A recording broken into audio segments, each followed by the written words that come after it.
What the hell? No, no, no, no, no, no!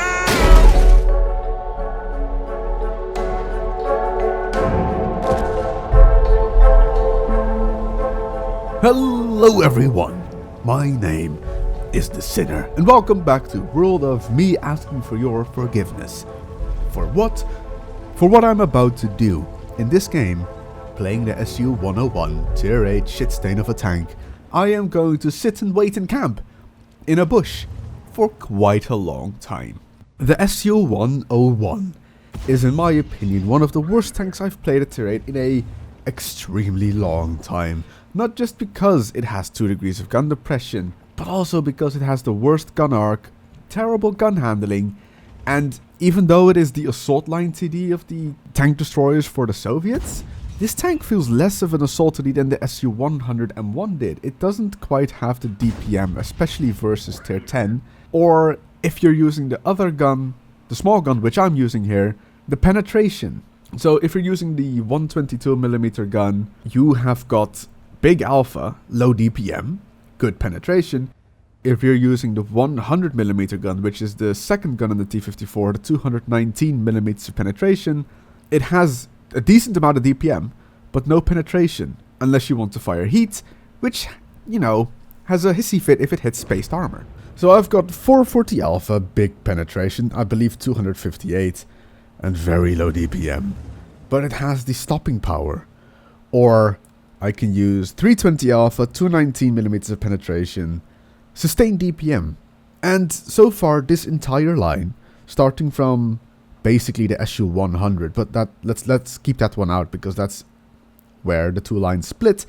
This line starts at the SU-101 where you have 3k DPM at tier 7, I cannot mention this enough, but at tier 8 you lose DPM if you choose to use the big gun. But you don't have to unlock it to get to the tier 9, that gun is optional on the tier 8. You know, if you have 64,000 experience laying around, or opt to actually unlock it, which means you have to play the SU-101 more, which I didn't really want to do.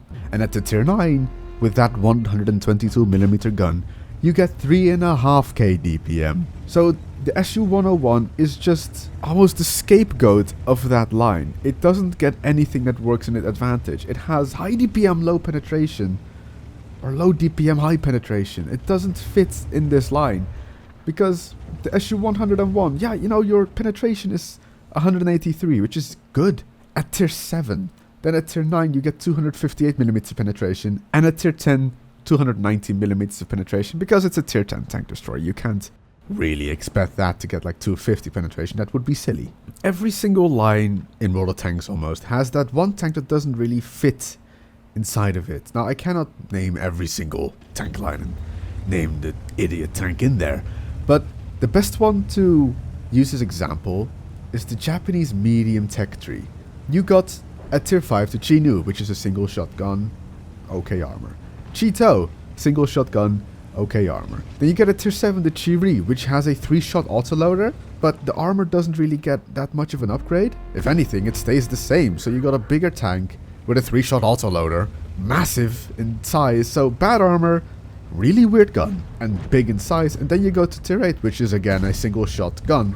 You get less armor, but you are more mobile. Then you have the Type 61, single shot, STB-1, single shot. So where does the Chi-Ri really fit into there? That doesn't really make sense. And in my opinion, the SU-101 is the Chi-Ri of the Soviet tank destroyer assault gun line. So, DPM aside, what are the other aspects of the SU-101? Well, its shell velocity is pretty good actually. It's the fastest of all the tanks if you're using the smaller gun. But 320 alpha, if you can have 440, people will probably use the 440 alpha. I did not choose the 440 alpha, even though I did say it in the news. When I saw it was 64,000 experience, I opted to keep the 100mm gun, power grind the absolute boobies off of that tank, and unlock the SU-122-54 in 2 days. That is how much I did not want to play the SU-101. I power grinded past it in 2 days. And the reason why I really hated the SU-101 was the fact it had 2 degrees of gun depression. With 2 degrees of gun depression, I cannot do anything. I need at least 4 in my tank destroyers, and the rest of the line has 4. The SU-101, the SU-122-54, and the 263 all have 4 degrees. So why does the SU-101, which is also rear mounted, just like the Tier 7 version, only get 2 degrees?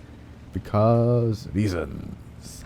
By the way, my apologies, but the next couple of weeks are going to be kind of tank destroyer focused. The news episode on the 1st of January will be a tank destroyer.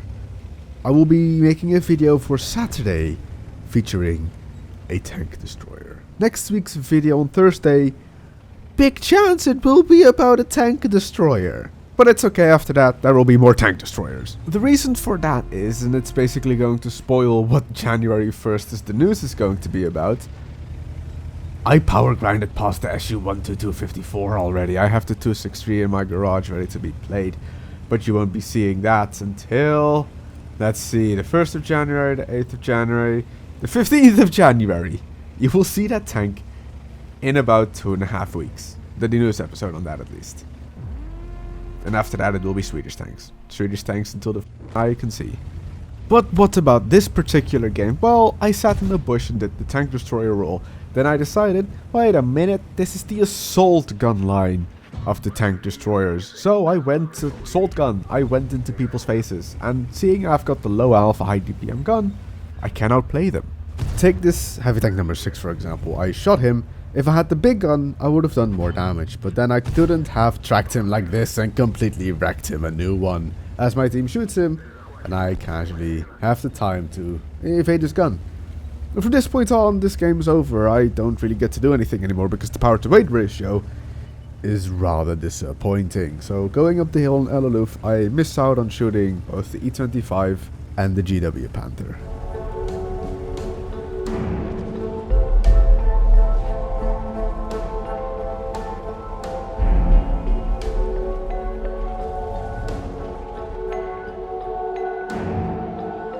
So that was a first class, and I was quite disappointed that was a first class. I was really hoping that would be the ace, even though that game wasn't really special, or I did anything great that game. I was just hoping it would be an ace because I'm stupid like that. That YouTuber bonus made me lazy. But this game, however, is an ace. I'm not sure why or where in the Bible it says this should be an ace, but this game was an ace. Just because this is a tier 10 game, you get more experience from shooting higher tier targets. Still though, this was a stupid game. Now I'll tell you a fun fact of me playing the SU-101. I said that I power grinded past this tank in 2 days. That is 150,000 for the tier 9 tank, 38,000 for the gun, 16,000 for the tracks. That is 204,000 experience in 2 days. That is how dedicated I was to get this piece of flying dog poop out of my garage. But this was during the top tanker event, and I sold this tank immediately after I was done playing it. Like, I did not keep it in my garage longer than I could have or should have. I sold it the moment I was done with the grind, and I was still in the top 100 in the top tanker event for the SU-101, and that was 2 weeks before the top tanker event ended. That is how many people played the SU-101, and for that matter, played it well enough to be in the top 100. It shows how bad the SU-101 is played, basically. Because this is not a case of the player, this is a case of the tank. This tank is just bad. I'm pretty sure there are people somewhere out in the world that like to eat grass and like to play the SU-101. I am not one of those people. And so I did grind 204,000 experience in 2 days. If I had added the 122mm gun, it would have taken me about 3 days, and I cannot handle 1 extra day of this tank. And the worst part is, if you unlock the tier 9, yes, you would have unlocked the gun on the tier 8 if you would have played it with the 122, but you can't mount it because you first need 23,000 for the tracks. Unless you have free experience, then it's like, hello, easy da. No, I had to grind out the 122mm gun on the tier 9 then eventually. And I'm not going to lie, on the tier 9, the 100mm kind of works, but you need the big gun to make the tier 9 actually work. But I'm not going to completely switch the topic. Over the last 3 weeks I have uploaded 8.5 hours of Clan Wars campaign footage. And I still have footage left that will be coming out probably somewhere in February, because I want to have a small break from Clan Wars. Just because, you know, mix it up again. Like normal videos for a bit, and then Clan Wars bit, and then normal videos. And then I've got some Stronghold games recorded that were really, really silly. And those will come out somewhere end of February, maybe begin March, somewhere like that. There was something interesting about the tier 8 stage. If you would have known this channel for a longer time, you would have known in previous campaigns we liked to play Himmelsdorf. We had a tactic on Himmelsdorf that worked, I'd say, about 80% of the time. But this campaign, every single Himmelsdorf landing was full before you could even check it. You had to be there in the first 10 minutes to put down a landing. Otherwise, Himmelsdorf was full. It was completely full. It's like buying concert tickets to, I don't know, who even live performs nowadays. Let's say Beyonce. You want to go to Beyonce, you hear that tickets have gone online for sale, so you call or try to book them, and then you hear they are already sold out. Every single ticket is already sold out, because you heard it an hour late. That is how fast Himmelsdorf would be full. If you cannot get tickets for a Beyonce concert an hour after the ticket sale started, that is an indication of how fast Himmelsdorf would be full. Every single clan picked Himmelsdorf, it seemed. That's why we had a lot of Karelia. But Karelia was our backup map. And because we played Karelia so much, we just figured out how to play Karelia without John really telling us what to do. We just knew instinctively what to do in the first few minutes. And that was just a tier 8. Tier 10 was the same story. Also, 2k damage is an ace. Duh?